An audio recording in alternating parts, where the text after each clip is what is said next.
आसीथिले यात्रा देखिबाकू किंतु चलीगला जीवन सामान्य गोष्ठी कंदलरू दुई गां भितरे युवकंकर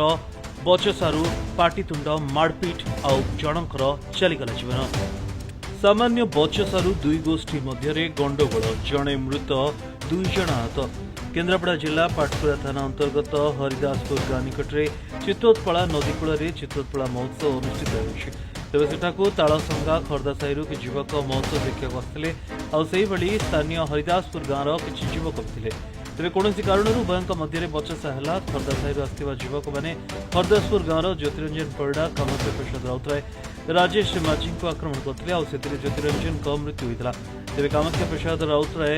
राजेश माझी गुरुतर आहत हो जिला मुख्य चिकित्सालय चिकित्सित होती तेज एने पाटकुरा थाना अभियोग होगा केन्द्रापड़ा एसडीपीओ ज्योतिरंजन गौड़ पाटकुरा थाना पुलिस घटनास्थल में पहुंची मृतदेह जबत करने तदंत जारी होइछि।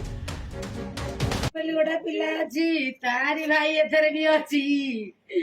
तारी भाई भी अच्छी से बालीघाट भाई चिंटूर ता बड़ भाई सान भाई अच्छी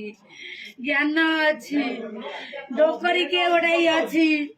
ता माँ अच्छी डोकरी भाई अच्छी आउ सब कौटू आनी सब पदमपुर भी दी तीन जन अच्छा सी छुआ ठिया आई आम देखीचु सी पदमपुर छुआ भी दीटा अच्छा भितर ना ये सब लोकल लोक किए सब अच्छा मुख्य पश केन्द्रापड़ा हरिकृष्ण बेरा रिपोर्ट प्रतिनिधि।